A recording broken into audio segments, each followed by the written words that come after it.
Forward. March. Call left. March.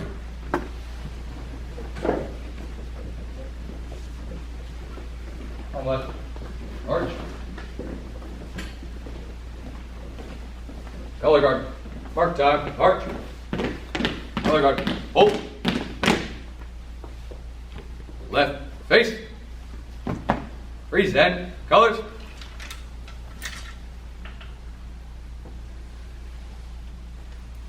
Please join us for the Pledge of Allegiance.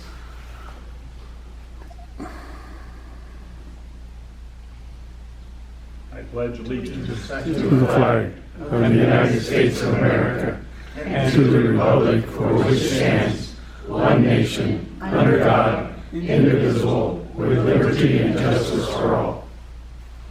Order. Colors. Right. Face. Forward. March.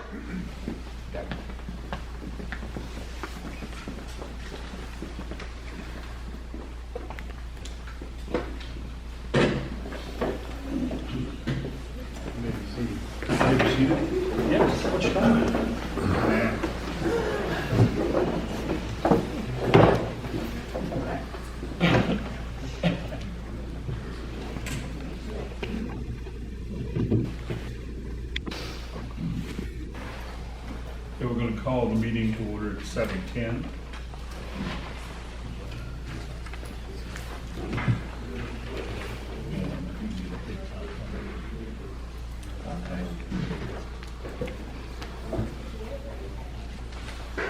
A roll call of officers. Chairman Bill Parkman, Here. Vice Chairman Brandon Riley, And Director Tim Blakely here, Director Lisa Sanchez, excused. Director Dennis Schaffner, Here. Director Shanine McCurdle. Okay.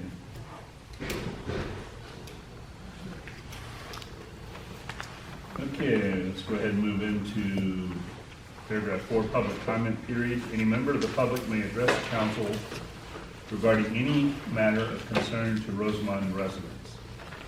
This need not be related to any items on the agenda. However, law prohibits the council from taking actions on matters not on the agenda. Please limit your presentations to 2 minutes. Okay, with that, the floor is open.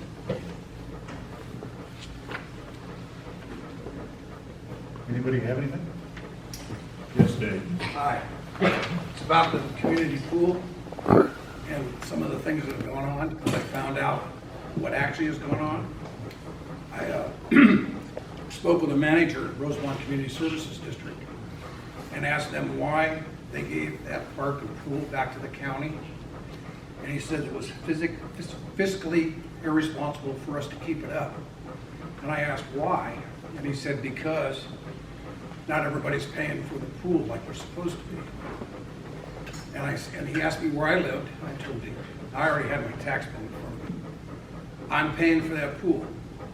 And he goes, but the subdivision directly north of you, which would be right at the fire station, doesn't pay a nickel.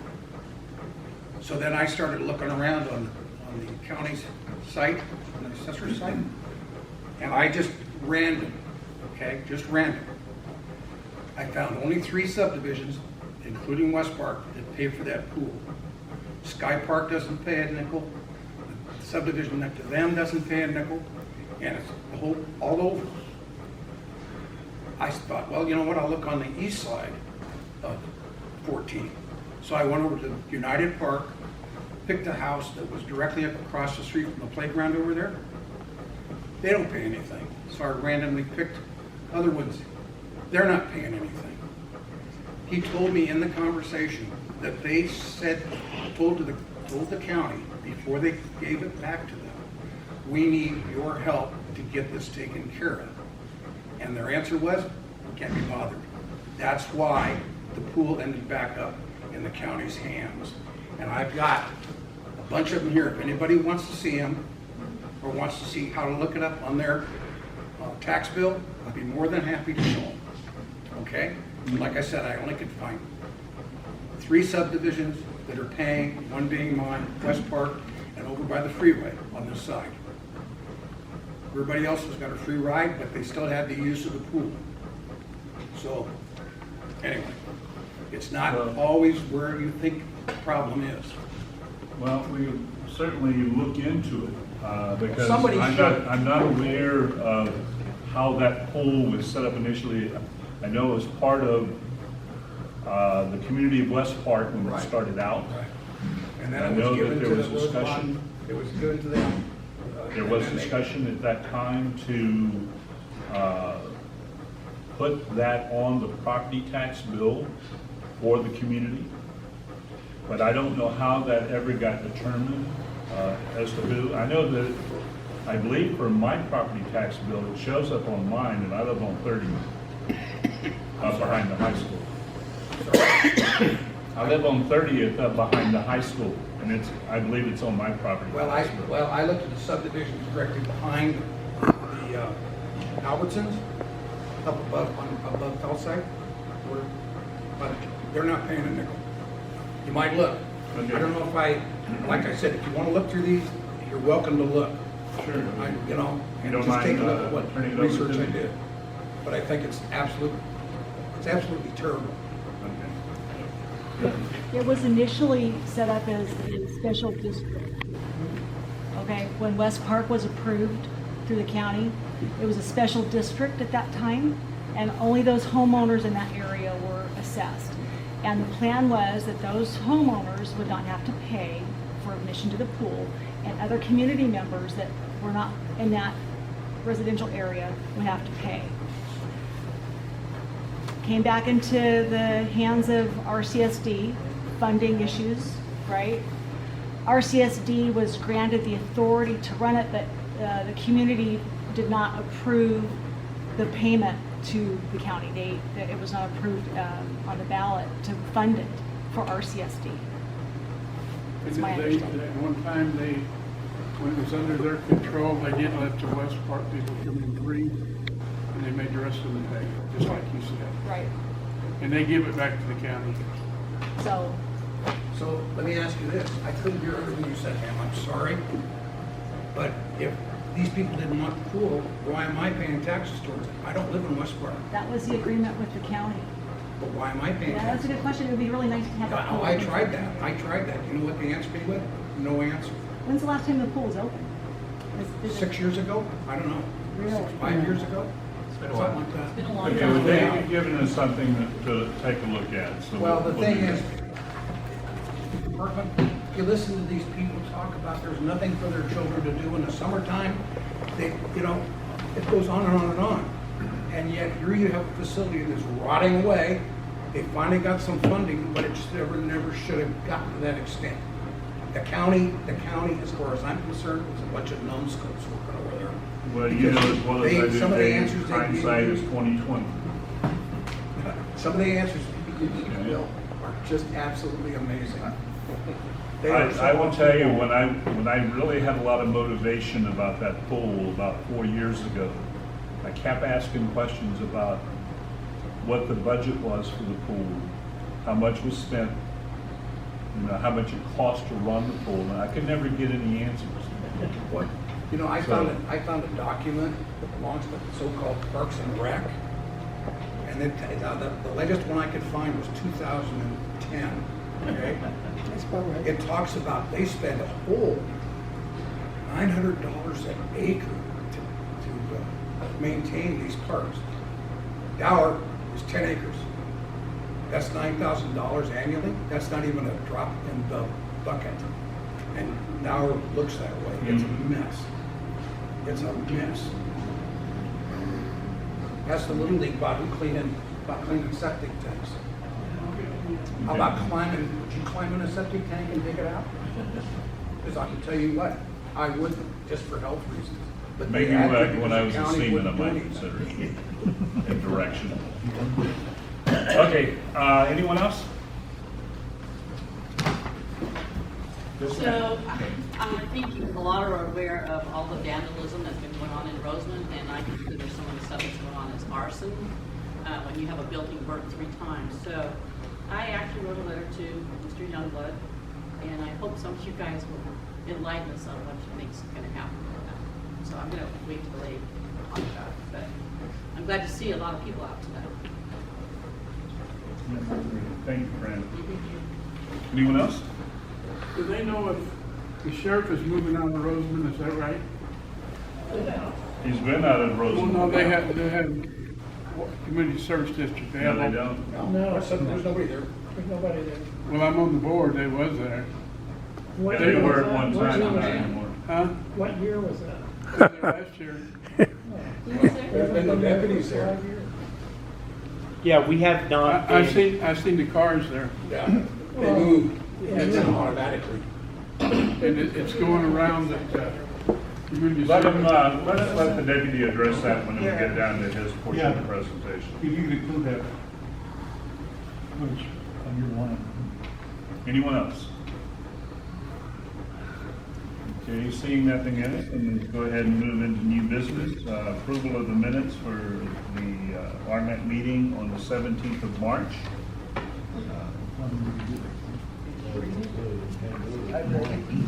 You read it? You're good? So you want to make a motion to that effect? Yep, I make the motion. I'm gonna have to abstain because I was. Okay, I'm going to second it.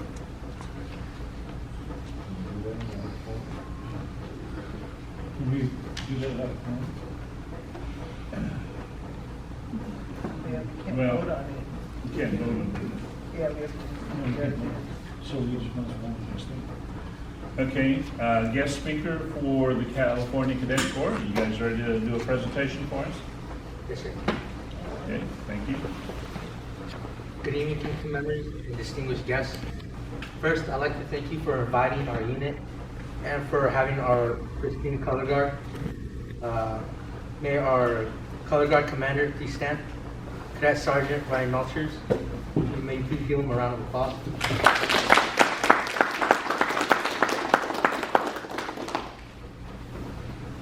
Now, our story starts at April 5th, 1911. Our program was started by a Brigadier General Edwin A. Forbes. Now, this was over 111 years ago.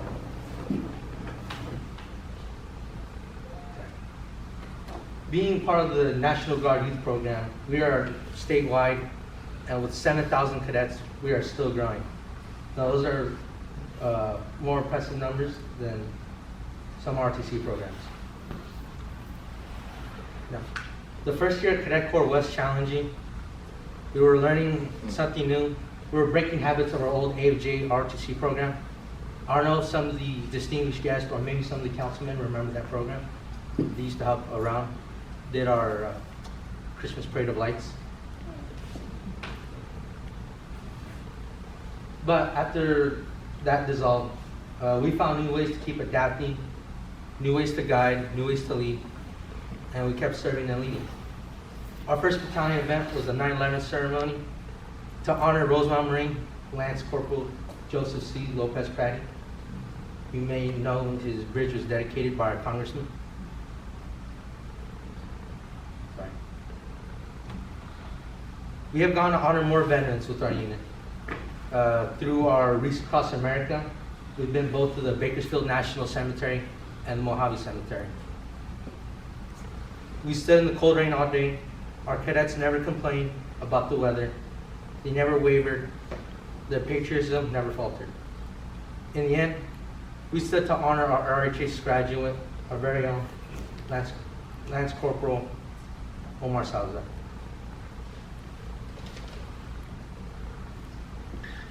Now, we were on a roll. We were doing state events such as our XTC and our bivouac. We'll go over that later with our sergeants. But then COVID shut us down, but we didn't stop. The motto of the Cadet Corps is Essayons, which means let us try in French. But we did more than try. We served, we led, we did food drives for our community, led by our very own Second Lieutenant Elias Luna.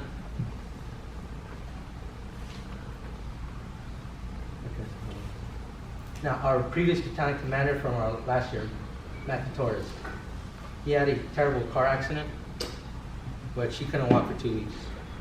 But he came back strong and promoted to cadet captain. We even had our first state IMA Cadet of the Year Cadet second to last, Luna.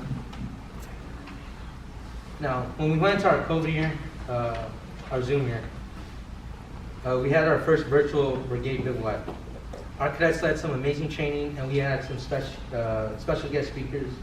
We had our whole ROTC Master Sergeant. It was nice seeing him again.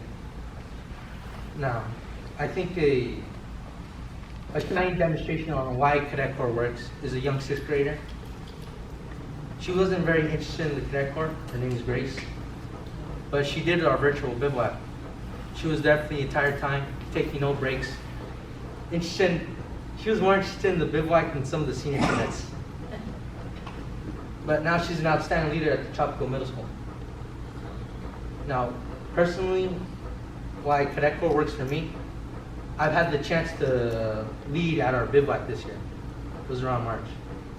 And seeing what leadership has to go through to teach people who don't know, I was in charge of showing Tropical Cadets, middle school cadets all over Kern County, survival first aid. And now I don't know some of the distinguished guests are teachers, but I can see why some people would have a hard time teaching adolescents. They're very difficult, and I'm happy I'm here today than I was over there. Now, a shining example of why Cadet Corps works will be our next cadet speaker, Cadet Sergeant Williams.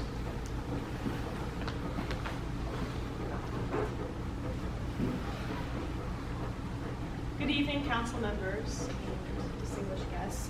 My name is Sergeant Elena Williams. I joined Cadet Corps when my middle school year, my 8th grade year.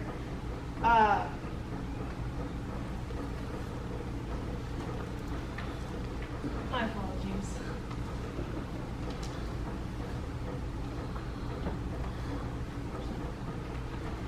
So by the summer of, I believe, last year, COVID had obviously hit, but we did get the chance to do the very first summer encampment.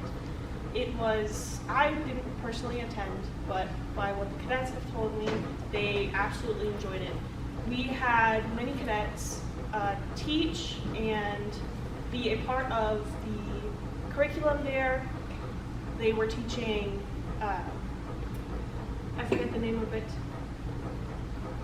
mountaineering and rappelling. Rappelling when you do off of extremely high towers and rocks. We also had many cadets qualify for marksmanship, rifle marksmanship, for expert, actually, rifle marksmanship, and several cadets earned leadership berets, which was our black beret. Later that summer, for cadets, we also had a survival training, which, as you saw, our color guard sergeant, he was wearing the red beret. That is what you earn after you do survival. And it is quite a hard beret to get. It's a very prestigious beret. We conducted a Veterans Day ceremony and pass review while honoring our veterans. We marched in the Rosamond Parade of Lights, as Kuro mentioned. We also, oh yes, my apologies, I'm all over the place today. Our cadets also serve in schools and in the community in general. We have done security for basketball games, football games, all sorts of things. And the cadets always, whenever they do these things, they always do it with such energy and motivation. It makes me very proud to call myself a cadet. We actually participated in 9 different events this year, which in a very short time, it's very difficult, but I think we did prosper and we did very, very well for the limited time we had to prepare for that. Another highlight this year was helping with the field flag at the UCLA football game for Military Appreciation Day at the Rose Bowl.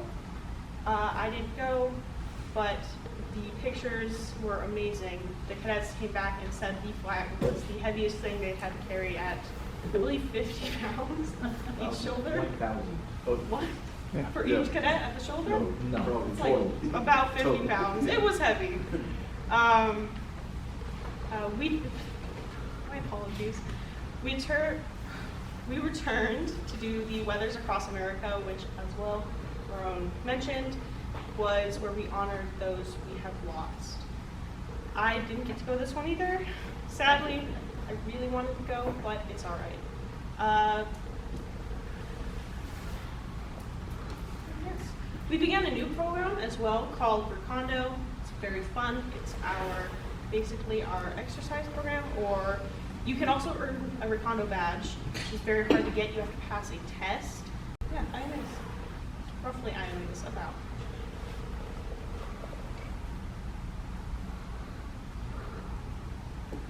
Okay. We also had our first state cadet of the year. For the third year in a row. Cadet Sergeant Jacob Powell won first place, senior first year.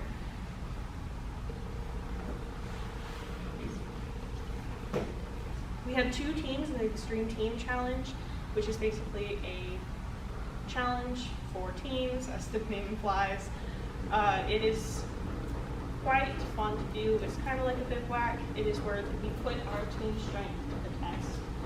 And I think that our XTC teams this year did very well. We placed second and third.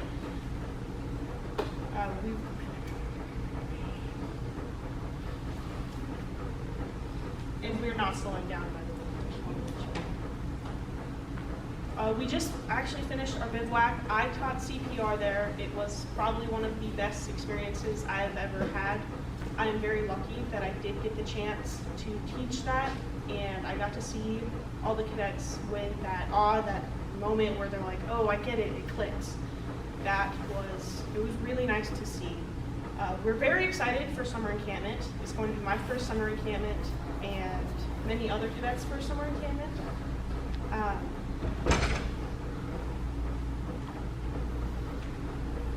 And survival. Survival was fun.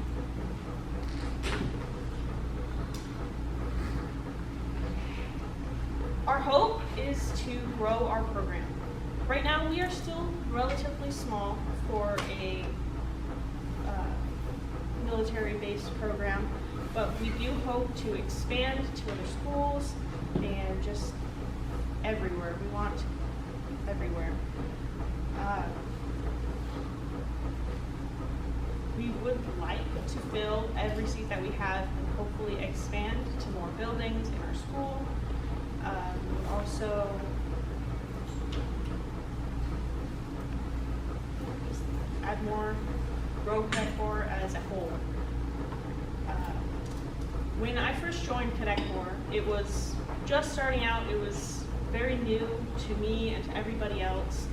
I was very lost. I thought that if I was rude or mean to people, I wouldn't have to really show, or people. I was protecting myself in that way.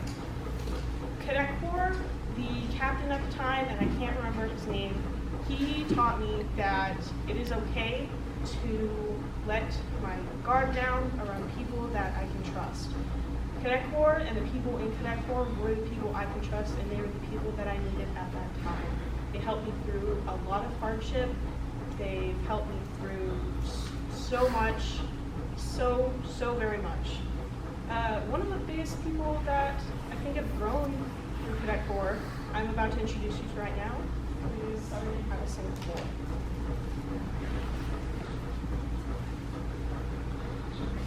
Good evening, council members. I am Cadet Sergeant Coy, and one of my personal highlights of Cadet Corps is pretty much fighting the decision to leave PE and join Cadet Corps, because I joined late, around 3 months after school started, and I was like, oh my gosh, I'm so scared because I get nervous around new people.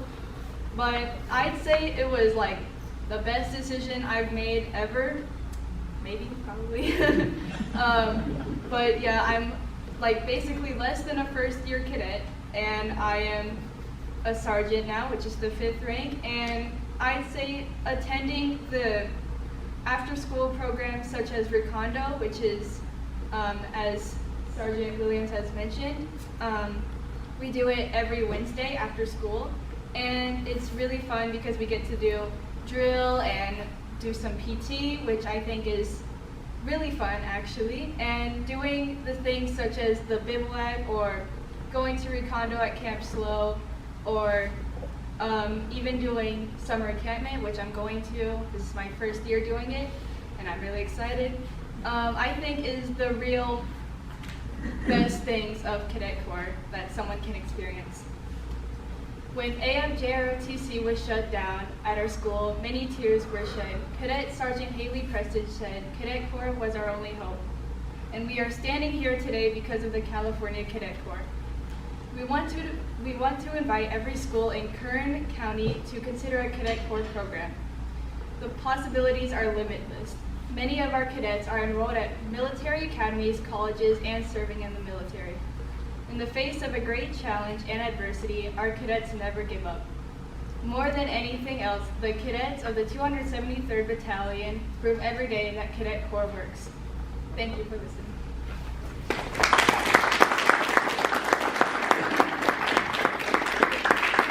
If anyone has any questions, we would be more than happy to answer, so if anyone has any questions, go ahead. What is a bivouac?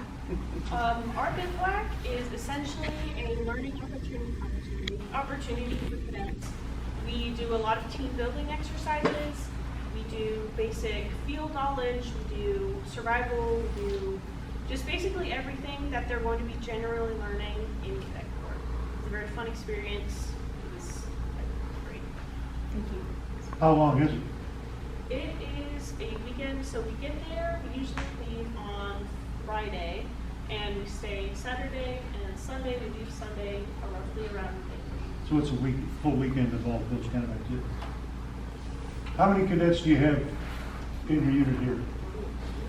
I believe that we have 86 cadets in our program. At the high school. At our high school. At this high school here, we have 86? Yes, sir. That's amazing. There's 160 in Jones. Outstanding. And the fact that we're still recruiting more people for next year. There are lots more students at this high school that want to join our program. And we are hoping we can make it happen. What do you have to make it happen? I would personally say this, a few more classrooms. I believe that our intake of freshmen next year is around, what, 150, 250? It's a lot. It's a lot of students coming in next year. Yes, ma'am. I'd like to thank you guys for coming to the Rosamond Hills and honoring our 6 veterans over there.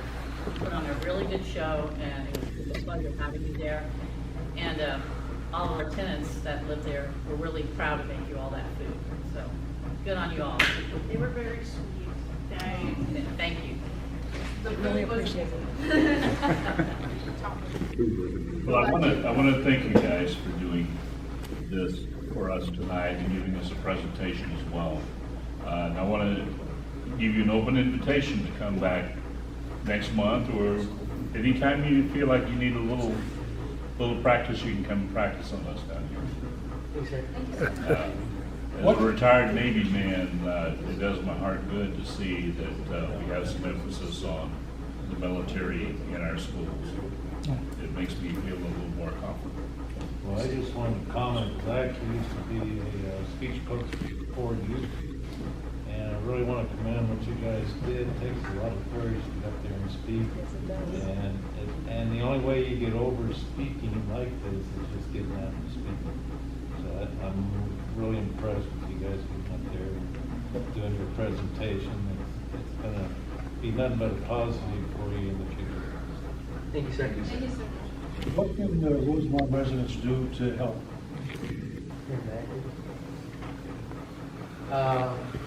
Just spreading the word of Cadet Corps. Just getting our message around that Cadet Corps works is, I believe, the best way to get Cadet Corps to grow. What's the difference between Cadet Corps and ROTC? ROTC, especially out here, is Air Force based. We are Army National Guard based.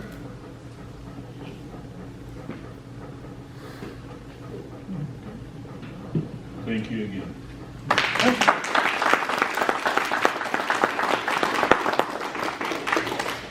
Kern County Sheriff's Office. Hello, I'm Lieutenant Lackey with the Sheriff's Office. I replaced Lieutenant Jeff Colbert. I started working out here in 2008 as a Rosamond deputy when this community was substantially smaller. I can tell it's changed over the years. Over the roughly 15 years, I've had the opportunity to work detective, sex crimes, homicides, robberies, etc. I transferred from Metro Bakersfield to come out here a few years ago as a sergeant. I was the admin sergeant for a couple years out here, specifically working out of the hobby. A lot of you never saw me because my office was inside of that building. I was the man behind the scenes trying to work out staffing as well as we could. But as the new lieutenant, I'm excited to work with this team. I'm very thankful for being invited out here. I live in East Kern, so I do have a vested interest in the success of not only this organization, but the communities in East Kern. Well, you guys all know me. I'm John Smith, Sergeant Smith out of Rosemont. I guess Fran, she sent me an email regarding some issues with vandalism. I worked with some of our night sergeants to get their deputies out here more frequently to patrol the area, and it seemed to come down. We've had 510 calls for service this last month, which is down from prior month, which is a good thing. We've had 12 arrests. None of them were real violent, but they were crime against persons, and only 3 vehicle thefts. Now, that's probably because some are unreported, so we make sure we talk to our neighbors, make sure we lock our vehicles and double check it, just don't rely on the key fob. Okay, but overall, we're doing the very best we can to be responsive to the community. And I know you guys have some major concerns, and I would too, and I live in East Kern, and my response time to my house is a lot worse than yours. I live in Caliente. I'm the only deputy there, even when I'm sleeping. So let you sleep? What are you doing sleeping? I have to sleep, so I come back here. But welcome to open any questions you guys have. I appreciate you, Fran, for contacting me. You guys can email with any questions you have. I'll do my best to answer them. If I can't answer them, I'll have my lieutenant answer them. There you go. I got a question for you. Yes, sir. There was a family of color there, had a swastika put in their driveway. And we tried to get her to call and report it, and she pretty much said, why? Nobody will do anything about it. Wow. And that's last time I looked, that's a hate crime. Yeah, well, she needs to report it. You encourage her to That's report what I it. tried to do, but she just feels like nobody will respond. We have no problem making arrests. So. Now, I understand that. So she needs to give us a call. We'll put a detective on it. Anyway, yeah, she got her and her husband removed it. And, but yeah, there was a picture of it. Yeah, maybe she can send the pictures to us. I'll say something to her again. All right, but Dave, she may think it's just juveniles, but you just don't know. You just don't know. Yes, and it doesn't matter whether they're this high or 6 feet tall. Yeah. It's a hate crime. You should try to It doesn't encourage belong in them. any community. I don't care where you live, it doesn't belong. Any other questions? So there's been this thing going around that you guys no longer have a place at Rosamond Community Service District. And as I talked to you earlier, is Rosamond Hills would love to offer you guys a place to, if you need some place to stop in the evening. We have a recreation room and coffee's available, tables and chairs. So I don't know if you guys have got a permanent place, but we certainly welcome your presence. Well, we appreciate that. Yeah, Sergeant Lieutenant Lackey's going to cover that right now. Okay. So, we recently ended our partnership with the Rosamond Community Services District. And we are in the process of buying a new property to turn into a substation in Rosemont. Great. So for the time being, however, our deputies are now using the Desert Search and Rescue Building Oh, Okay. off of 2980 Desert. And obviously, that's not a full functioning substation, but it is somewhere where deputies can stop for situations like that, whether it's to meet someone in the public or to use the restroom. so do you guys need anything over there that we can help you with? Like what? Like, coffee? Oh. Well, we don't First off, we don't make arrests. Donuts, First off, if you really want to help, you can join the sheriff's office where we're doing. Second off, as far, really the only thing they need right now, other than staffing at that substation, is just somewhere to use the bathroom and meet someone in the public. That's pretty much all they have time for right now. I do appreciate the offer. When we cross that road, though, I will reach out to you. Okay, thank you. When did that change happen? When When did did you stop being RCSD? I'm sorry. So I'm going to start right now by saying I wear hearing aids and I can only understand like 50% of the things people are saying. What was asked? No, that's all right. I couldn't hear me either. When did you stop using the RCSD facility? So we officially ended it today on the 21st. And keep in mind though, as far as that facility, I would say approximately 1 year ago, all East Kern stations went to Mojave to work out of that building for logistical reasons, for being a steward of taxpayer money. It just made more sense to work out of there.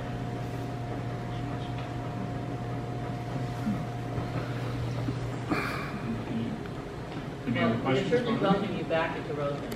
Thank you. Very much. I have another question.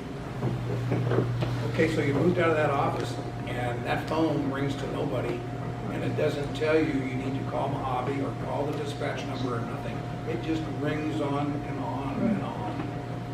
So, Okay, so I don't know what telephone number people are calling for I'm taking the one off your website. Off Okay. the sheriff's website. The- 861-3110. It's the number for that substation. That's how it's listed. Okay, so 861-3110 is the number that, as far as I know, everyone that calls the sheriff's office that gets an answer is calling. Well, that number, like I said, it's right on the sheriff's website. And What the number number for is that it? substation. 661-861-3110. And if you go to kernsheriff.org, it'll list that telephone. Okay. Question behind There's it. one more question back.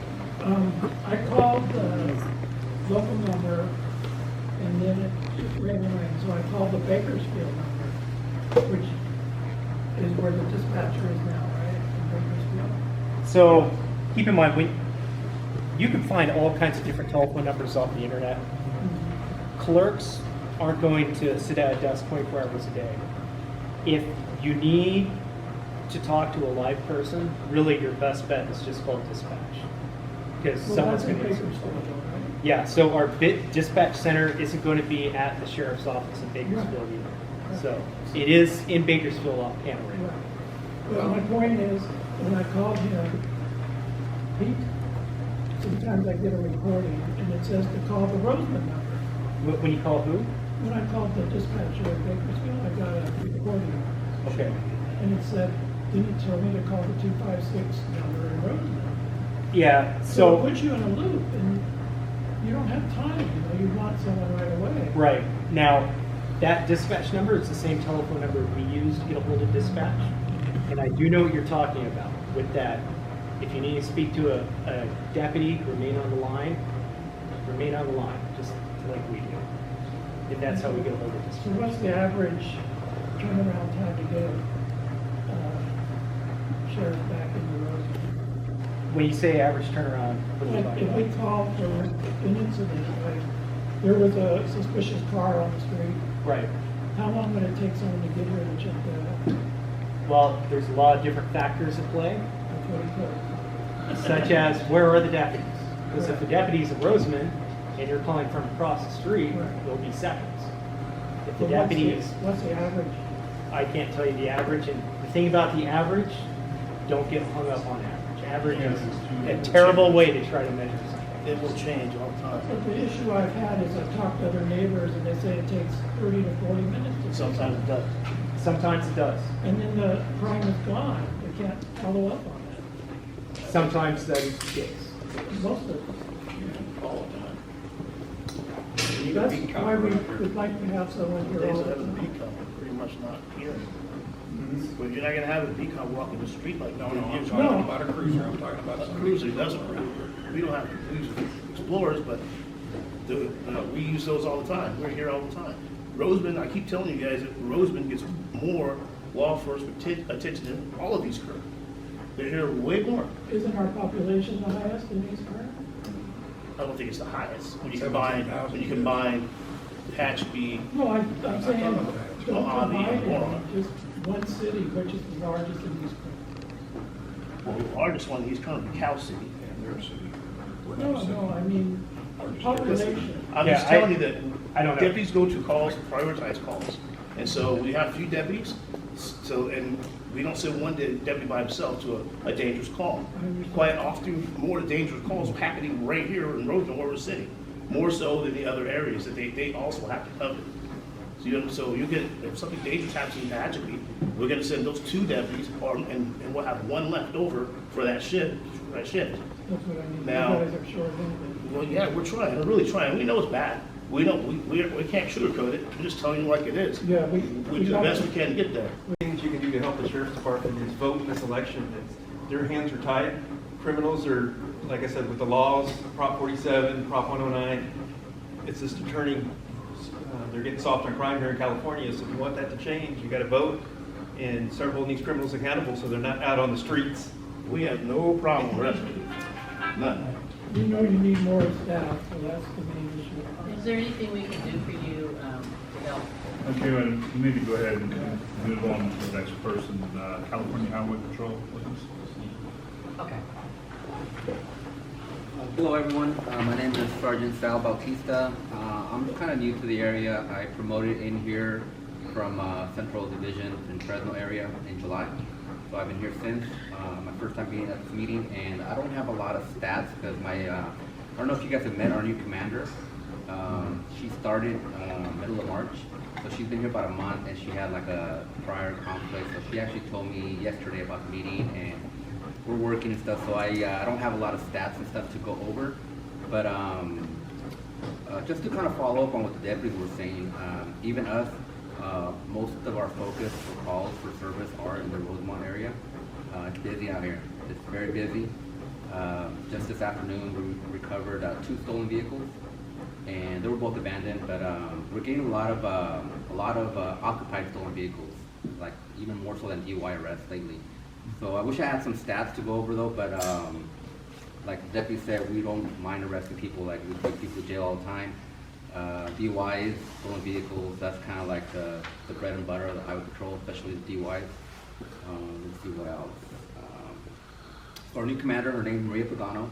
She's worked here before. She was a sergeant here about 5 years ago.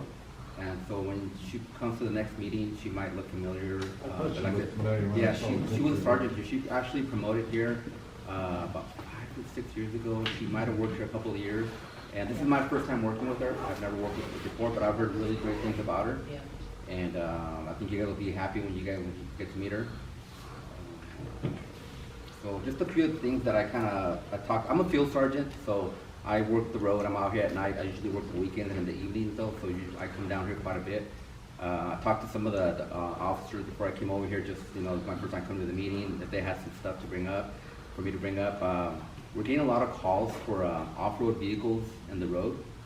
I don't know if you guys have seen those, but a lot of like, they're like very loud, and usually they're teenagers, and they're not wearing helmets, and they're not registered. So we come to those calls a lot, and a lot of times, like when they see the patrol vehicle, they run off into the desert, and so they wanted me to just kind of spread the word that they're gonna seriously get hurt. If you guys know any of them, they're usually teenagers.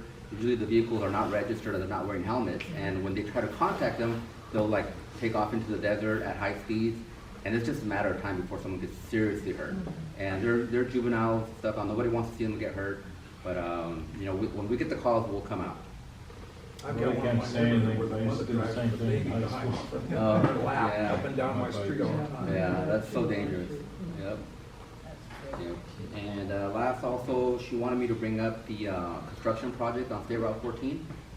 It's been months ago, like we actually had like a ribbon cutting ceremony that it was open. And as you can see coming into Rosemont, coming southbound, when you leave Mojave, it's still under construction, and it's like nothing getting done, right? And we're getting a lot of calls. We're getting a lot of calls like, what's going on? Like, why isn't that fully open, all the both lanes? And so we actually contacted Caltrans, and there's issues with the construction. They identified those issues. They didn't tell us what it was though. They know about it, and they're working on it to get it resolved. But as of now, it's not fully open. They had that ceremony though. It's not fully open. And It's called punch list work in the yeah. construction business. Yeah, yeah. And if you guys have any questions and I don't have the answers, I'll pass it on to my commander for the next meeting, and we'll get to meet him. Yeah, Between Mojave and Tehachapi, there's a station up on the hill. What is that, a weigh station? Yes. Besides weighing, what other kind of stuff do they do there? It's a full commercial vehicle inspection facility. It's just all commercial vehicles. Yep, they keep it, they have it open where all vehicles gotta go in for a random inspection, and it's commercial vehicles only. There are officers that work there for the enforcement part of it, to issue out tickets, make sure that the drivers that are out there are licensed and not going over their hours. And then we also have non-uniformed employees, and they conduct some of the vehicle inspections also to make sure that they're safe. So yeah, they're pretty busy out there. It's one of the smallest inspection facilities that I've seen here in the state, but it is a law enforcement commercial vehicle inspection facility. I was kind of hoping to be able to tell as I No, go it's by. not open. I'm sorry. I'll answer your question quick. It's not open 24/7. They're open Monday through Friday, and I believe they shut it down at 11 o'clock at night, and then they are closed on the weekend. I was kind of hoping to be able to tell as I drove by, but I drive by so fast. Yeah. As long as it's not a commercial vehicle. You need a speed trap up there for him. Yeah, but if you're open, and I see it all the time, I'm sure you guys do too on CPC, but they bypass that on Oak Creek Road and Tehachapi Willow Springs, and then you get stuck behind them, and they're just barely going. So how do they do that to avoid going? It's so, do you guys have a lot of folks on those streets? We do, actually. So the officers that are assigned to there, so when they're not doing inspections, they actually go patrol that area quite often. Yeah, they go out there and then, so they're field officers. They don't have to. They have patrol vehicles and they go out there, and they go out to those areas to specifically focus on the vehicles that are bypassing the scale. So usually they're doing that for a reason. They're not licensed or they're over hours, and the vehicles are out. So. All I know is I get stuck behind a lot of them. So Okay, thank you, Sergeant. Kern County Fire Department, is there a representative here for them? I have a question for that.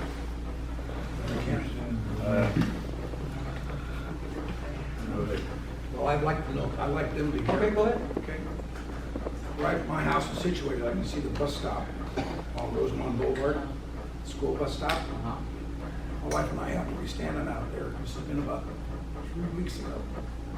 And we watched the bus stop come up, and the lights went on, went out, and traffic going by at 50 miles an hour. Now I know that the bus drivers are supposed to report those things to you within 24 hours. I get it. But I talked to what happened to me the very next day is I was in Lancaster, came back home, as I was coming across Rosemont Boulevard, the school was letting out. Big sign says 25 miles an hour from school present, children present, right? I'm in the right-hand lane, and I slow down, and I'm getting horns honked at me. I come up to Eagle, which has got a flashing light with pedestrians to cross Rosamond Boulevard. I stop. The lane next to me just blowing right through.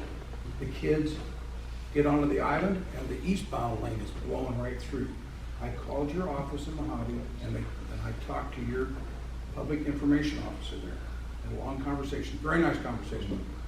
And he said he was going to make his officers aware, and also the volunteer cars that you have. I have yet to see anybody around there, but I saw you today guarding Caltrans on the southbound ramp to 14 all day long. Now, you got kids that are in jeopardy because the school district won't put in crossing guards and nobody, there's no visible enforcement of anything, you know? An officer in the morning, an officer in the afternoon, for 15 or 20 minutes, to make them slow down and stop them. I've had people on 60th West, I stop for a bus and they go into this southbound lane and blow past them. And there's nothing being done. Those are huge fines. There was a white highway patrolman car here today, patrolling today. Yeah, that was Officer Perkins. So to answer his question about the traffic on the school, that's our number one traffic complaint that we get at our office are at school zone. So we do have a program in place, like the gentleman said, we have our public information officer. They'll write up a traffic complaint and assign it to an officer. And sometimes they could get to it, like, you know, they said that they saw them out there today. Sometimes, like, when there's a traffic collision on the 58, they're not going to be able to get to it. But we get those traffic complaints, we get the times when they're happening, and we try to assign an officer. And back to the other question about like Caltrans, when they're working with Caltrans. Well, Caltrans will pay, they pay an officer. Caltrans is paying the officer directly to be there for that shift. And it doesn't come out of our budget, it comes out of Caltrans. And so the officers that are working the road, the field, they could only get to the calls that they could get to. But we try to get to as many calls as we can. That's all we can do. Now, Sarge, we have a dash cam, and I see it all the time. I live out on the west side, 60th way out there. And I'm always amazed and shake my head as, you know, the school bus comes and people, if we get license plates and you can see it, see the infraction, is there anything you can do from a dash cam? No, we can't do about anything. There's no infraction or misdemeanor not committed in our presence. We can't take any enforcement action, with the exception of DUI. DUI is the only misdemeanor that we could take enforcement action on. Because usually, like when a crash happens, obviously we don't see them driving, but that's why they can still be arrested for DUI. But infractions, we can't take any enforcement action. Yeah, the bus, I see it all the time.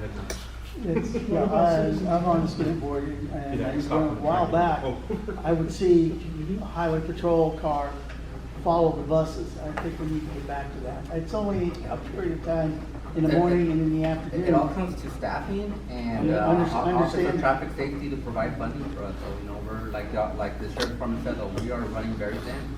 We're running very thin. We had 2 officers leave for the Mojave area in the last 2 months, and we didn't get any replacement for them yet. So how many are you understaffed?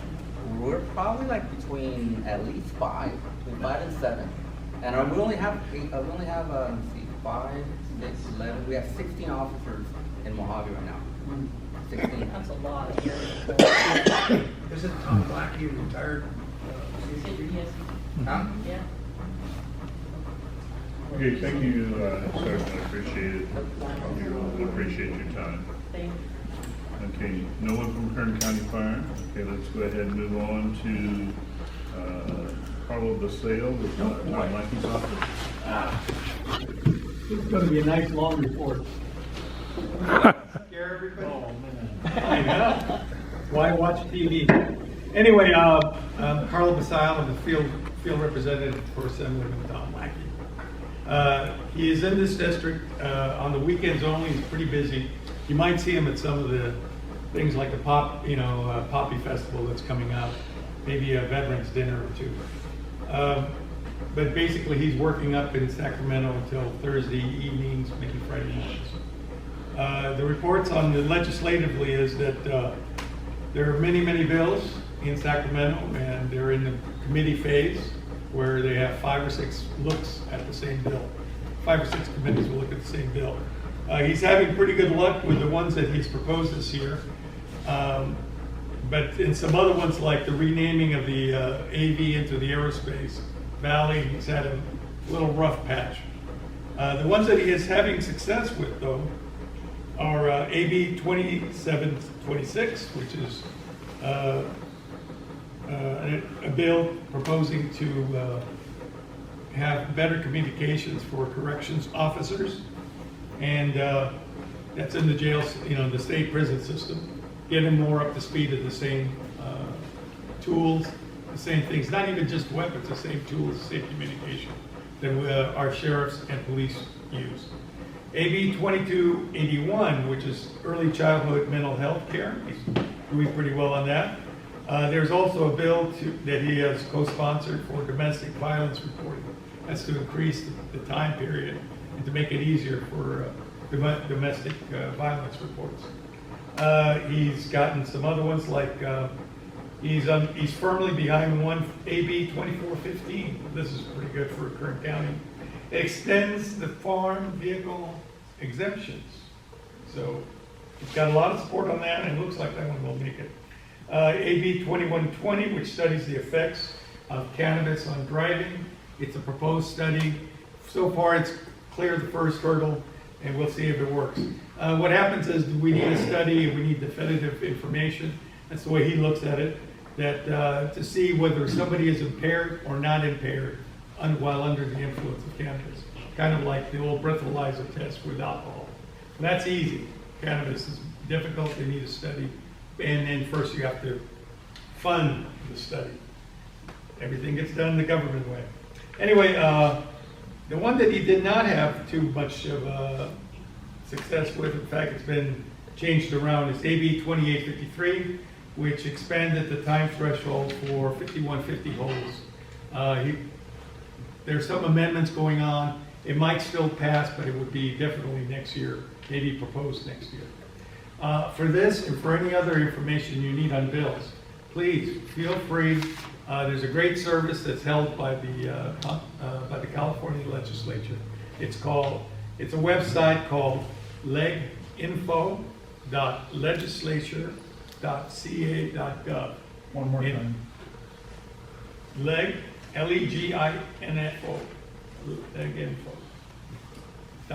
Legislature.ca.gov.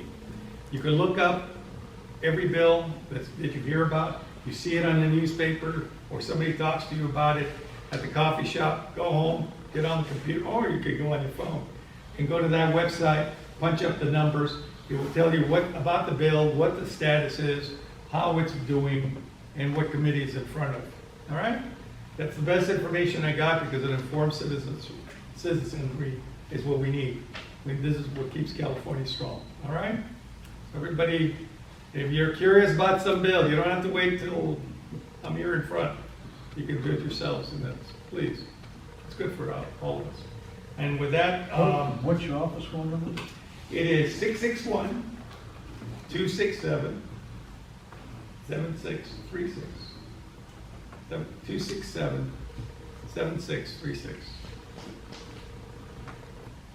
All right, thank you very much. Is anyone going to be speaking soon here?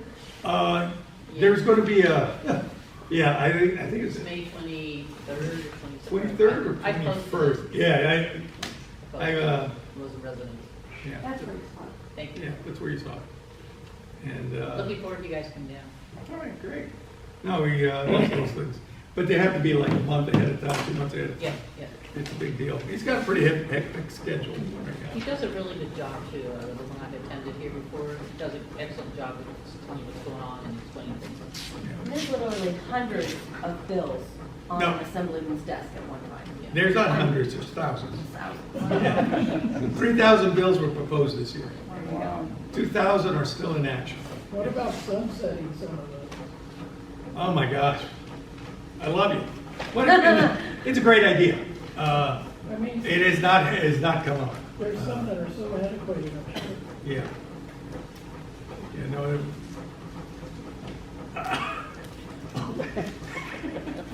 There's probably laws that you can't breathe in certain rooms. Yeah, no, it's it's a job for Hercules to sunset those bills. Government legislation, government laws, they have a life of their own. They never end. Yeah. All right, well, thank you very much. If you have any questions, see me or call up the number 661-267-7636. Thank you. Thank you, Carl. Grant County Supervisor Representative Laura Lynn. Thank you. Good evening, everyone. If you don't know, I'm Laura Lynn Wyatt. I am the East Kern Field Representative for Supervisor Zach Scribner's office. We just recently celebrated Rio Tinto U.S. Borax turned 150 years old this year. As you know, they're a big employer for our area and a big taxpayer, and they have recently discovered lithium in their trailings. So there's 150 years worth of trailings that they're going to be able to repurpose, if you will, and pull lithium out of. It's a gold mine. Gold, it's very exciting, very exciting. And it's really putting them to the forefront of reusing scrap, right? April 2nd, the county had a birthday. County turned 156 years old. I think it looks pretty good for her age. I promised Lisa, she couldn't be here tonight, but I promised her I would report about the first annual spring fair and Easter egg hunt that Supervisor Scrivener sponsored along with Cal Portland and the local VFW post. And Rmac was, of course, involved in planning all of that, and it was a huge success. I think we have to probably double the amount of eggs that we purchase next year, because I was really nervous that somebody wasn't going to get a couple of eggs, but it'll be an annual event that we can participate. I drove by there, and I couldn't believe my eyes when I saw all the people. It was a blast. It was fun. We had a kids karaoke, thank you. I can't sing. If you want to know how many stray cats live in your neighborhood, ask me to sing something. They'll come out of the woodwork. So I can't pronounce karaoke apparently. But little kids were singing Disney songs, and we gave them an Easter basket if they, had the courage to get up there. It was just a blast. So I'm looking forward to it being an annual event. Where was it held at? Glendower Park or Rosamond Park? Yeah. So speaking of the park, there has been some money budgeted. You will see some work being done on the community building at that location. And they are kicking around the idea of a skate park. I am currently waiting on artist renderings from the county parks architect. Once I have those in hand, I'll be able to share those with you guys, and we can talk about the plan, and we can get some input, and I can take back to the Parks Department. So that's really exciting. So that's all I have for tonight, unless there's some questions. Start treating the Little League fairly? Well, I'm not sure what you mean by that statement. However, I have had multiple, excuse me, can I finish, please? All right, go ahead. Thank you. I've had a conversation with Candace, the president. I am aware of a couple of repairs that need to be done. We have not been able to mesh our schedule. I've requested a tour and sit down with her a couple of different times, and she has not been available. So I'm still working on having that meeting. Busy. I have to text her when I talk to her. I am. But So I'm looking forward to that meeting. I cannot believe the county has the audacity to take 10% of the snack bar profits away from them. Well, I don't believe that that's accurate, but I've asked her to that's what show she told me. me. I've asked her to show me the contract, and that will be part of the meeting that I hope to sit down with her. Again, she has not responded to me. Yes, sir. How many dollars do they have for the park? Total, it looked just under 800,000 is allocated to Glendower Park at this time. 800,000? Is that For redoing it? For doing the, well, Dollars? $800,000. Yes, sir. No, you can't. There's a lot of work that needs to be done to the community building, so that's gonna take part of it. And then again, they're kicking around the idea. We've heard a lot of feedback from the community. Lisa and Rmac have been pretty vocal about a desire to have a skate park.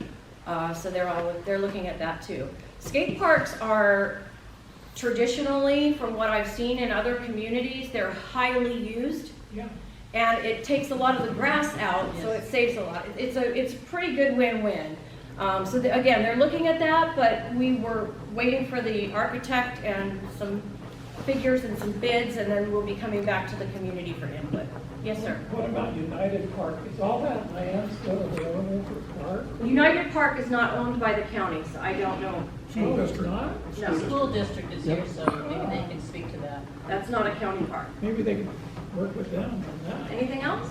Question, but when these new housing developments, everything pop up here. Sorry, that refrigerator is so loud. Yeah, would you get a new one? Because I think most of the You got some of that 800,000. When the new housing developments are planned and approved by the planning commission and all that, does the county take into effect that we don't have proper coverage and stuff like that to actually patrol? We heard the deputy say that they're short they don't have enough people to do what we have now, and it seems like we keep adding to the problem. And I'm not anti-growth or anything like that, but I think planning a little bit more wisely Yeah, I with think our that's part resources. of all of the studies that they conduct. They, they do an environmental impact study. They do a lot of homework. A lot of people bring up the issue of water, right?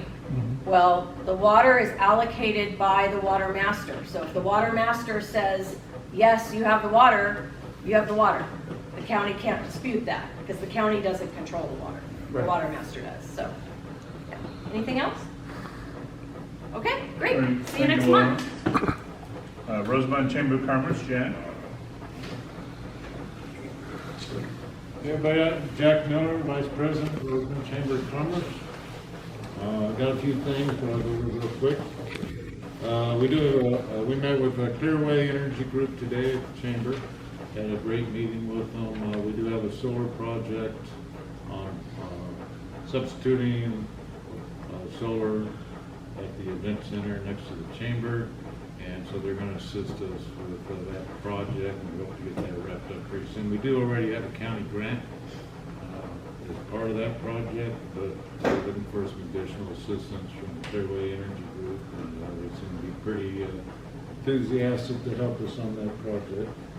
So we'll be meeting with them. They're the people that just left early. The Welcome to Rosemont sign has been restored, repainted, and back up.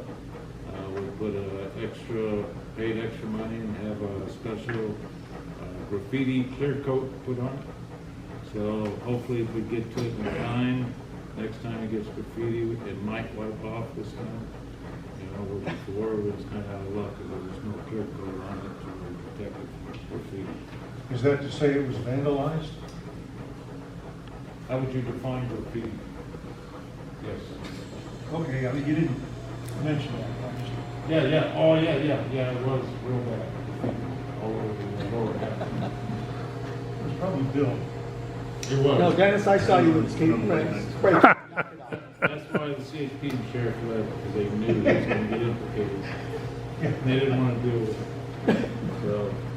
So anyhow, that's fixed. We are looking down the road to replace it with a different type of sign. But we don't know where that's going to go at this point. So, but for the time being, the current sign is fixed and repainted. Events. In our last board meeting, we discussed some of the planned events that we are going to have this year with the Rosemont Chamber of Commerce. We do have some people volunteering to help us put those events together. We're planning a trunk or treat, which I'm sure a lot of Lorraine are helping us with that. She was monumental last year, and so we hope we can coordinate all the trunk or treat groups so that we're not stepping on each other's toes this year. And then we want to do a Thanksgiving craft fair around Thanksgiving time. And then, of course, we have our Armed Forces Day Parade and September Festival, which we will be coordinating this year. And that'll be on September 17th this year, okay, which will be the third Saturday. And it seems like no matter which Saturday we pick, there's always a conflict. So we said, well, let's just go back to the third Saturday. No conflicts with flyovers, but we have to get flyovers.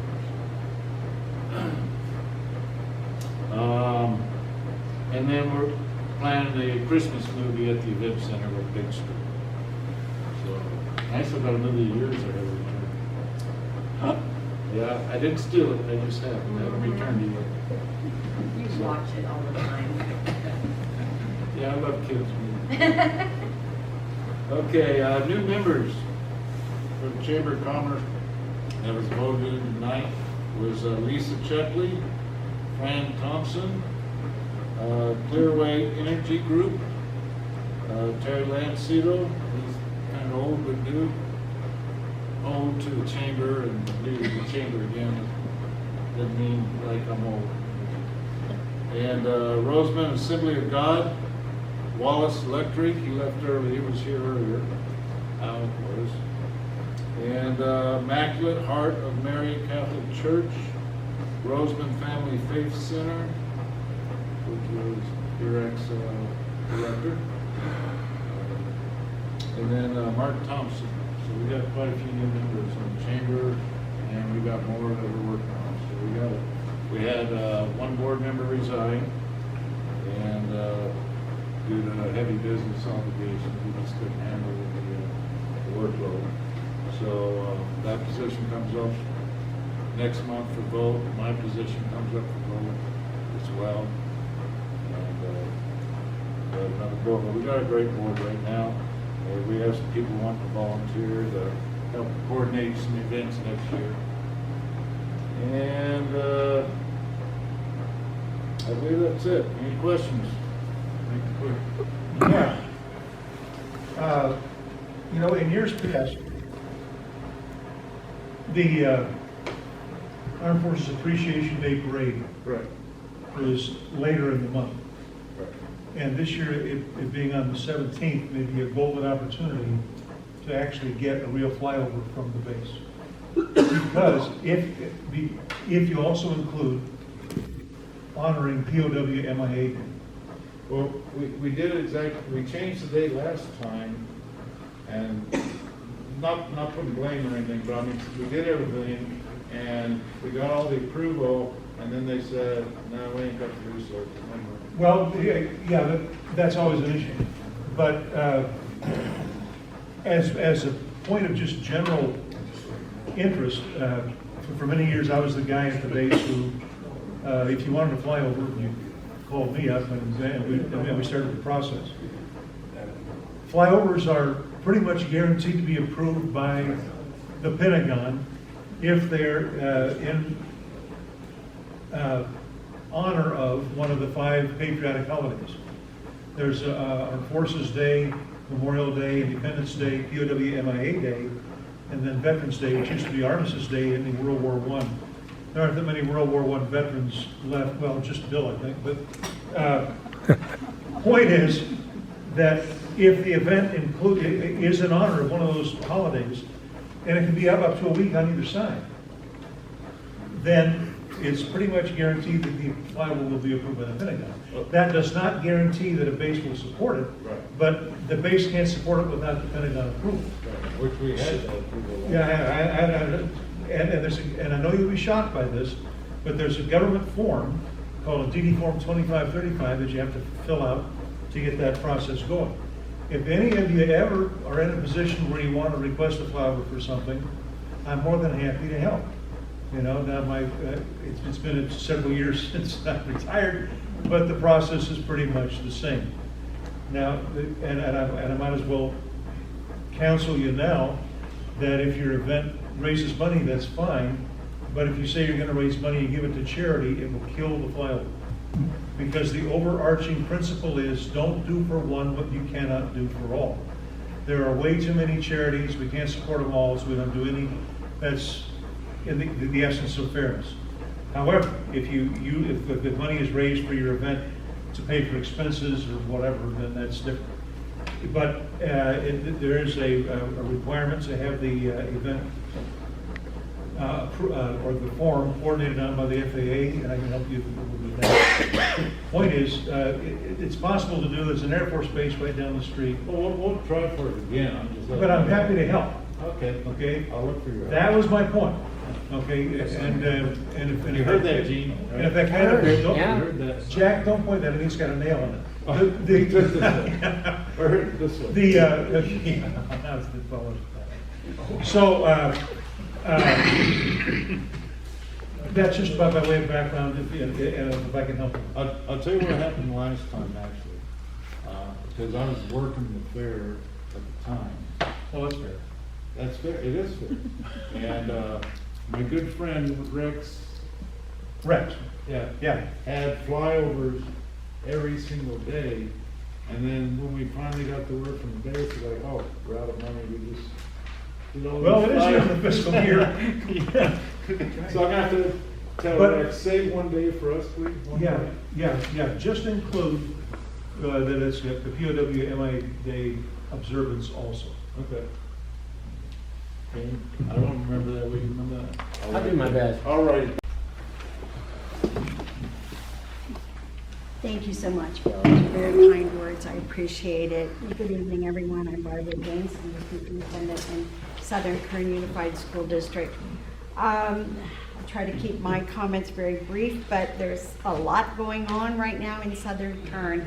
We start state testing on Monday at all 6 sites, and it'll probably go on for about 2 weeks.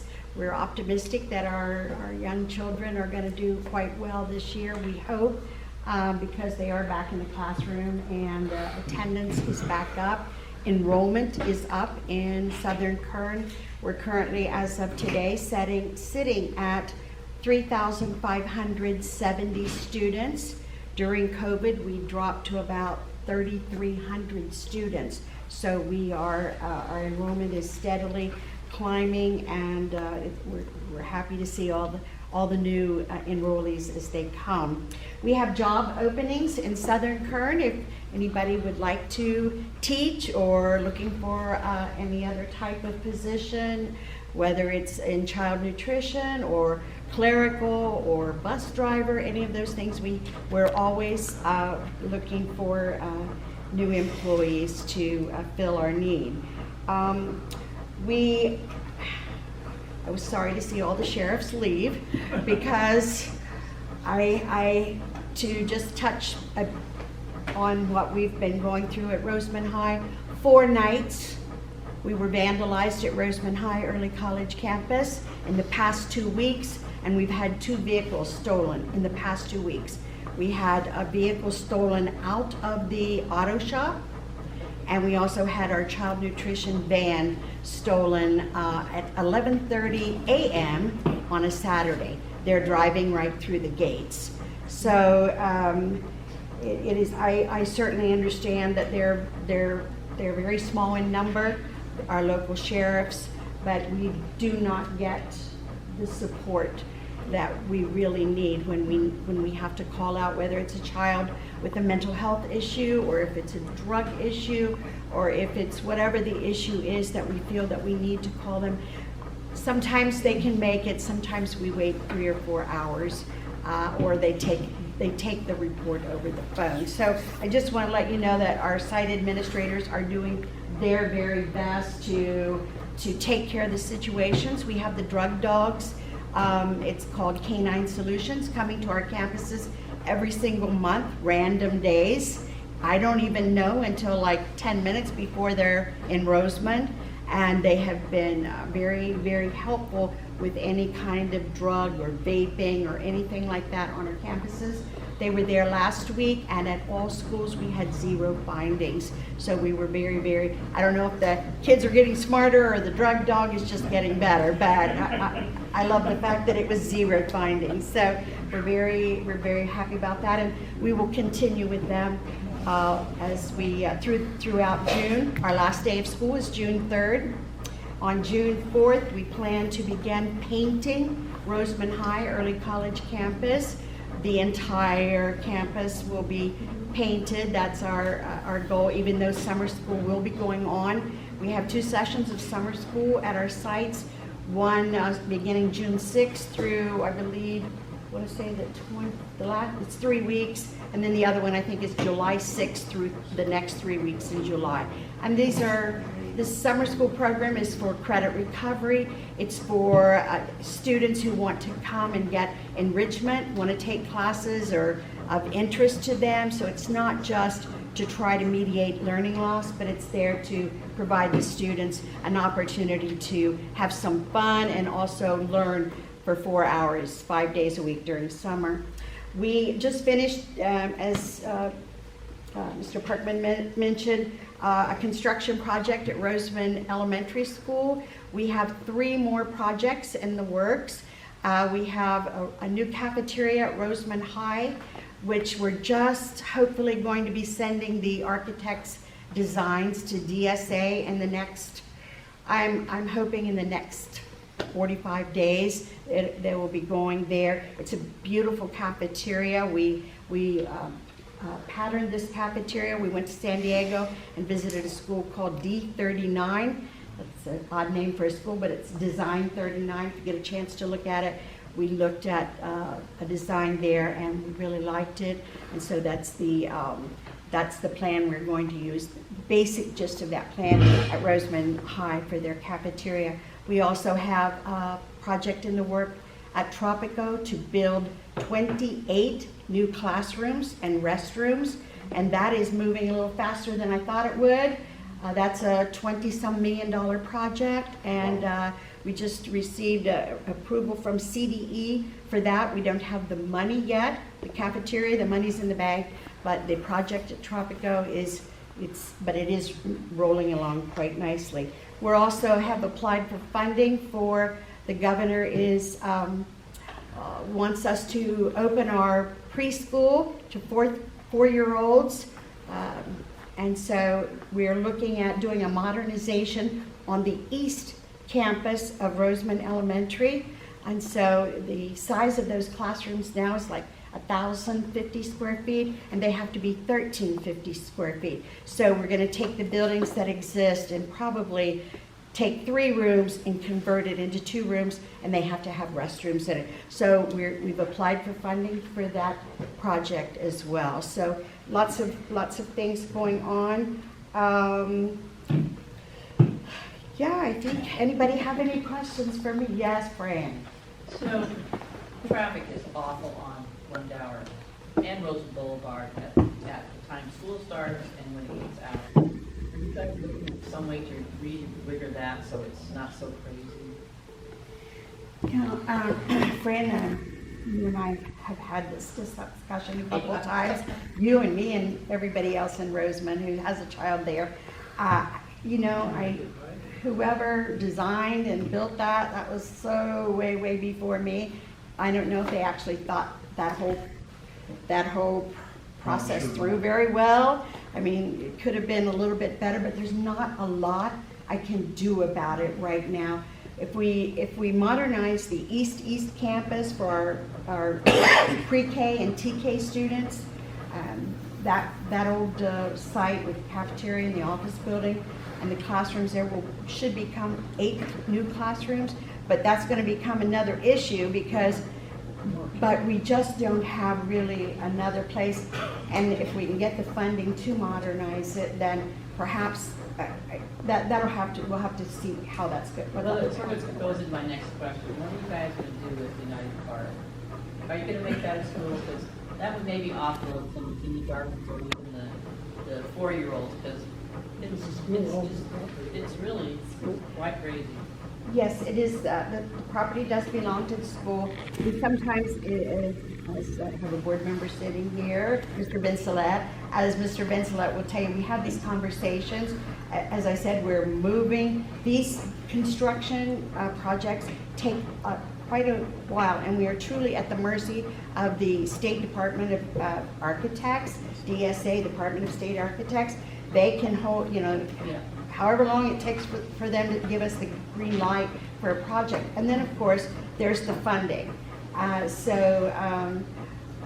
We're planning. We have talked about the possibility in that one area of United that the entire lot is not viable for a school, but there is a section on that lot that we could perhaps build.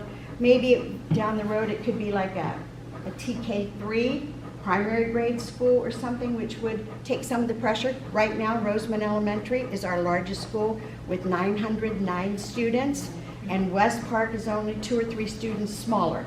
So our elementaries are our biggest schools right now. There's an assumption going around that you guys don't, I've made it real clear that you guys own that park, but that the Parks Department has, sort of abandoned. It's like, no, the park doesn't have anything to do with it. It belongs to Southern California Unified School District. A lot of people think this. Yeah. So it's like, wow.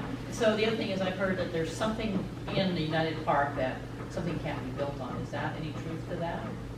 Okay, I'm just going to say this, and don't hold me to this, or don't quote me. Since I've been the superintendent in Southern Kern, in my 3rd year now, I was initially told there is a fault that goes through that park, but I think there is an area in I think it's the west corner of that lot where we could build on. Okay. And I hope I'm not wrong with that, but I think that's what Mr. Davis, Raleigh Davis, shared with me one time. I was just out at the park yesterday. I went out because every once in a while the community members will call me and say, what's going on with the park, or you're not watering, and you're not. One of the reasons the district did water it at one time to the tune of, I heard it was like over $100,000. And when we went into financial hardship years ago, a few years back, we just couldn't, I mean, things had to be cut. We had to cut positions, and fortunately for me, this happened before I got here, but you know, would I love to see us be able to do something? I know my grounds and maintenance guys were out there yesterday. They were out there like a couple of weeks ago doing their best to keep it, you know, the weeds and things, but obviously it certainly could use watering in that. But Thank you. So does the school have the playground there too? the school put that playground, I believe that was like $50,000-$60,000 a few years ago. But I mean, the school owns that. Yes, yes. Pardon? Lisa said something about her family has something to do with that. I'm not sure about I that. just what you told me. I'm not sure, they very well could have. I just know that I was told it was like 50 or 60 to put that little playground area in. And about the traffic congestion, what about, do those students have busing in there? We have a lot of students that have busing, yes, sir. But why is there so many cars then? I don't understand. Because we have students whose parents pick them up as well. Yeah, it's a parent's right to, you know, pick them up or have their child walk. But when they're parked on Glendower, they're blocking the fire lane. I mean, that's against the law. Right. And I thought the fire department went over and spoke to them about it. My principal and my assistant principal are oftentimes out there before school, after school, and all it leads to is some unhappy parents when the administrators have to go out. I have sometimes people going the wrong way. I have all kinds of That goes back to the highway things. patrol not having a visible, Yeah. you know? I got 2 questions. Okay. Why is the school district has no crossing guards at the high school? At the high school? Whereabouts at the high school? Oh, how about, I watched a guy about cut down 2 kids going across 30th on a green light.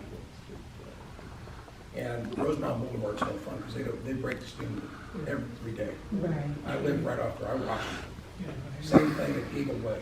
I don't know if you heard me. Yes, I heard you. Yeah. And I've been told there've been kids that have been hit by cars, not injuring them, but enough, nudge them, get out of my way, I want to do this, you know. I don't understand because I was down in Lancaster, it's been several months ago. I just happened to go by a high school that was letting out. And there were controlled intersections, traffic lights, and there was crossing guards. I don't understand why with Rosamond Boulevard and a speed limit of 50-some miles an hour, there's not crossing guards. Well, you tell the drivers. You know, I'm going to look into that because I know we have crossing guards. We hire our crossing guards.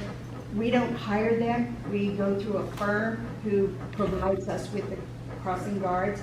And I know that we do have them. Well, what happened to me the other day, like I told the highway patrol, I'm stopped for kids wanting to go across Rosamond Boulevard with the flashing lights and traffic just blown through. And I'm getting horned, they're honking at me because I stopped for them. Something's got to happen. Something's got to give. If you have an opportunity, please call my office. Give me a day or so. I've tried contacting your office through your website and nobody will answer my questions. Through your website? Yeah, I've asked questions, and you get no answer because I asked why, when the school's sitting on public property, public land paid for by the taxpayers, why the Little Leagues are being denied the use of the property for practices. Okay, I can address that. I got a call just yesterday. I'm sorry, Mr. I got a call just yesterday from a gentleman who is with the Little League. And he had sent us 3 notices, one for West Park, one for the Ascend lot, which is behind the old Ascend Academy, and one for United Street Park. I got those on February the 17th, signed and approved those on February 18th. I don't know what he was talking Okay, about. No, it wasn't he, it was she, the president of the league. Because according to what she said, they tried to use the area out at West Park Elementary. They were told they couldn't use it. And you have to understand, I came from 15 years, I've never seen a bigger disaster around here in the way youth organizations are treated. And I just don't get it. Yeah, that's why I'm asking all these questions. Well, I appreciate your questions, because ball and softball teams using those fields, and until we go through playoffs, after that, he's welcome to use them, absolutely. I'm not going to read the whole thing, I'm just going to give you the highlight. The Sierra snowpack this week follows a major snowstorm last week, measuring 39 inches in the previous 7 days, a large amount for mid-April. But it is still very unlikely to end the drought. Since the recent storms represent just a fraction of the normal snowpack, the chances for more heavy snow lessen as we get closer to summer. The lack of significant precipitation to date has resulted in falling reservoir levels and reduced snowpack. Overall statewide reservoir levels are about 70% of historical average, and the snowpack is about 30% of average. On March 18th, the Department of Water Resources reduced the state water project allocation, which includes AVEX, the Palmdale Water District, and the Little Rock Irrigation District, from 15% to 5% of the requested supplies for 2022. Based on a historically dry January, February, and March. The final allocation for water is typically announced in May or June. So basically, the drought is still with us. Okay. Anyone from Edwards Air Force Base? Okay. Anyone with community announcements? Okay. Committee reports. Review of bylaws. The review is continuing. Just a little bit of an update on the draft progress. We're looking at some aspects of adding to the bylaws, at least from my perspective, in addition to the revisions that we have to make because of the Brown Act. The Brown Act really puts a lot of restrictions on how we can meet, when we can meet, various other things, and we have to spell out very specifically when we meet. For example, we budget right now, or we schedule for the first and third Thursday of every month. We reserve that for the entire year. But if I don't provide provisions in the bylaws for a special meeting, it becomes very difficult to get it done. And quite frankly, it is strongly discouraged by county council to have more than just 1 or 2 special meetings a year. So those are things that are working there. You've also heard me a couple times over the years, I'm sure, talking about the fact that we do not have a budget for Rmac. We basically rely on the generosity of the directors themselves to provide paper and things of that nature. It kind of steals your enthusiasm if you have to take and write an epistle for something. Because then if you're going to distribute it properly and inform the community, you've got to reach pretty deep into your own pocket to pay for it.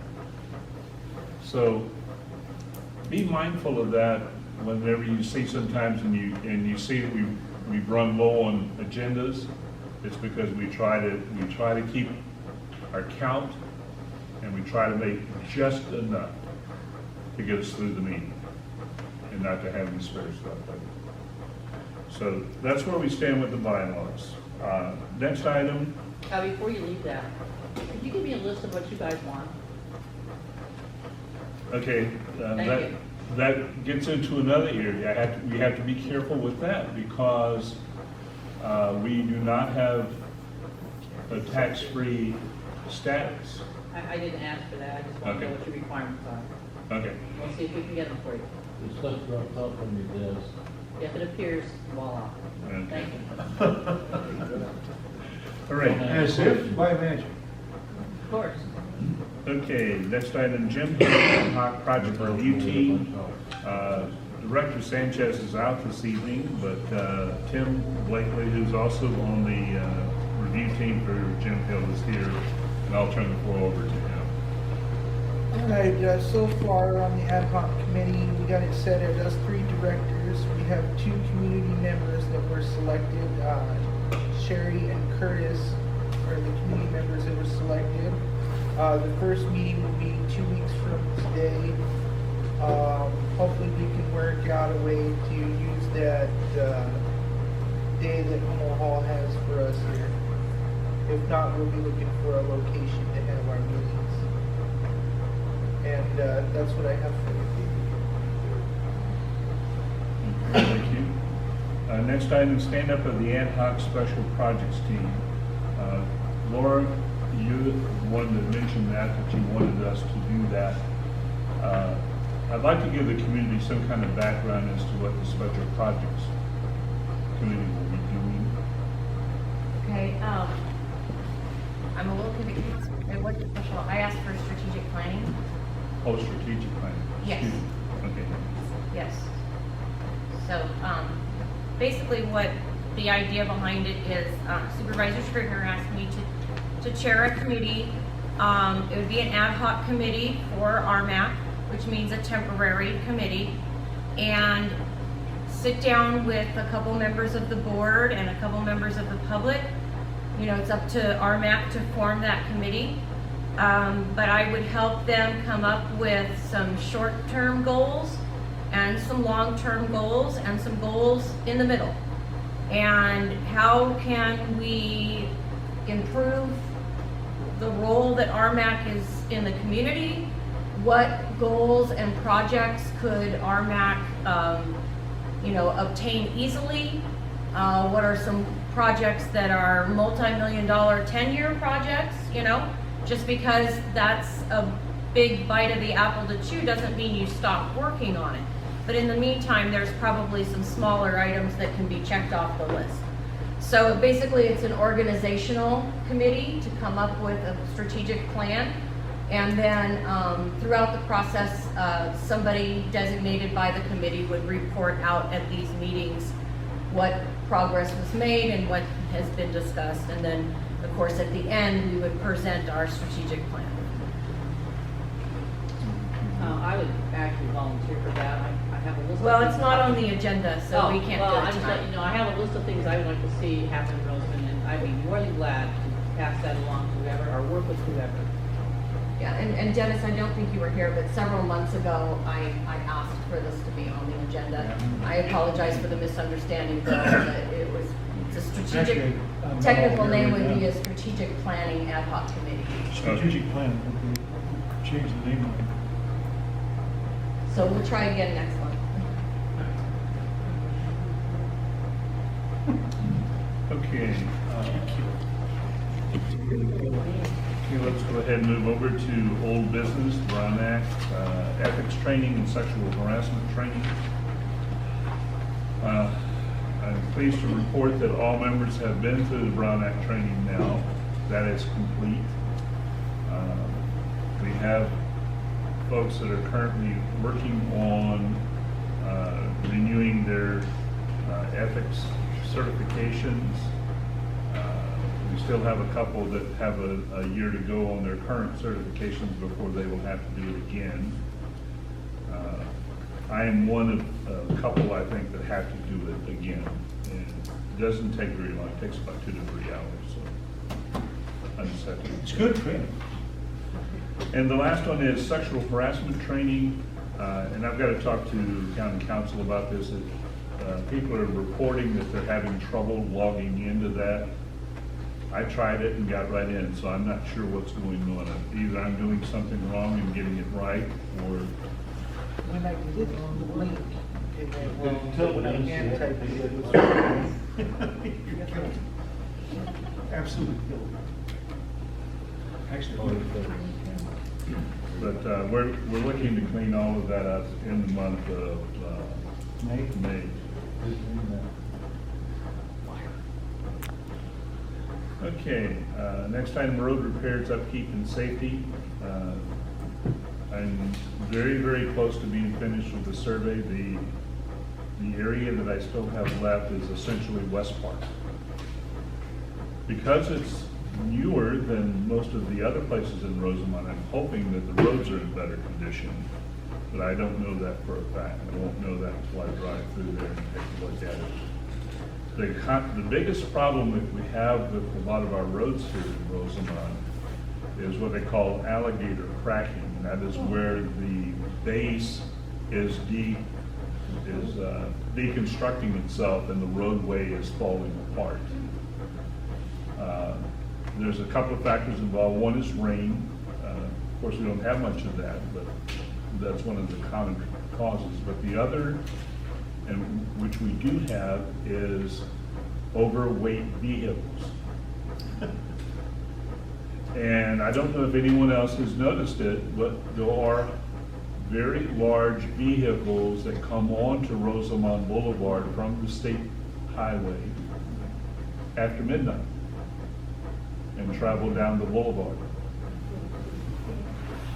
And the section of the boulevard from the overpass almost to 55th Street is in very bad shape.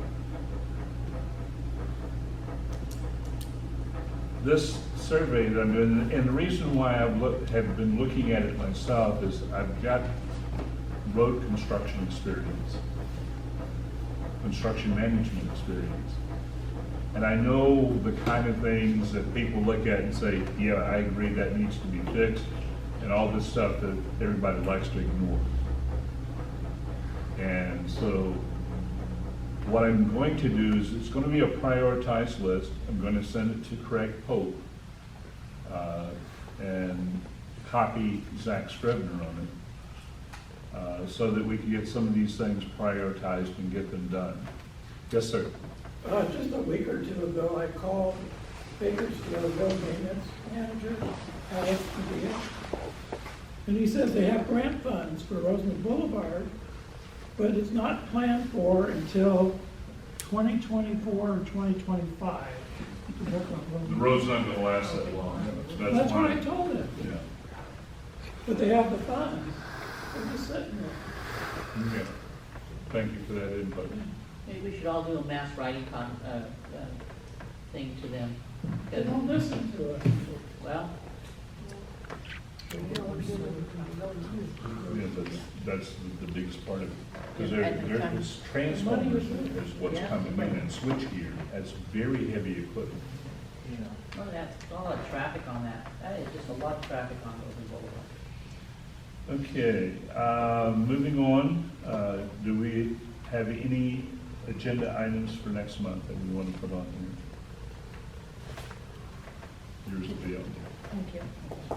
is the vacancy listed on the boards and have the new people?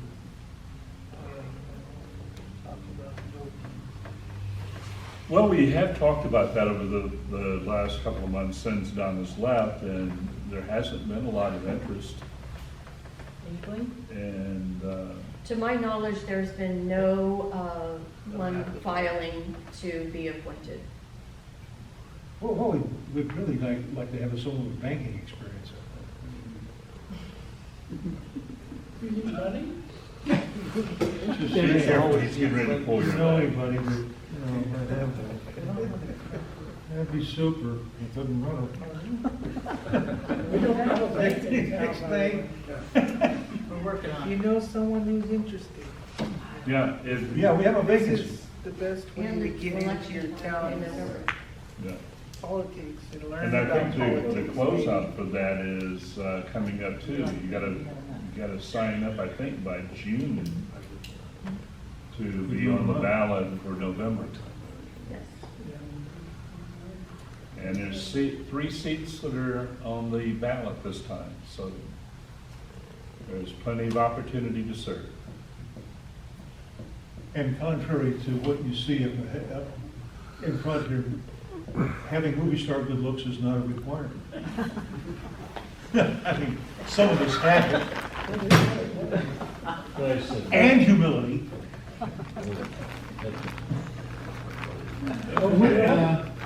That brings up a question I forgot to announce, was we're coming up to a primary election. May 7th, the ballots will be starting to be mailed out for primary candidates. Oh, thank you. So be careful for your street corner, you might get a political sign stuck on there. Oh, Bill? Yes. When I talked to Mr. Padilla, he said they collect fees for the big trucks that drive on Rosamond Boulevard also, you know, because they are doing most of the damage to the road. So all those big trucks that go through at night, they're getting more money for it. So the money is there, it's just they don't have the staff or the priority to do it. Well, that's why I'm doing what I'm doing, and I've got a couple other folks that are helping me with it, is I want to help them with priorities. I could care less about slurry on some side street. Exactly. I really don't care about that, but I do care about Rosamond Boulevard. I do care about our major north-south streets, because they carry a lot of traffic. Our east-west streets, for the most part, are residential except for the boulevard. And also Avenue A. We own half of that whether we want to or not. But there are sections of Avenue A that are in terrible shape, and it's again the same reason. It's big trucks that are using it. So we want to prioritize it and at least give them the community's input. It may not change the priorities as the county sees it, because it's all going to be based on what kind of equipment they have, their schedules for their people and stuff like that. But at least they'll know what we believe the priority is. You know, I've called them many times, so they've had no idea. Okay, any staff comments? Well, let your conscience be your guide when it comes to the business anymore. Just saying. Who's not running yet? I probably won't run. But I'm shocked. You're here till 2024 though. So. Well, you said there's gonna be 3 names. I heard How long to draw a crowd? You're here to 2024? Oh, Didn't you say there's 3 vacancies to be on the ballot? And who are they? I mean, what position? I think it's Lisa Sanchez's seat is one of them. Tim, is yours the other one? Or no, it's probably the Donna Moore's seat. Maybe that's what it is. So Donna and. Oh. And then my seat. Okay. So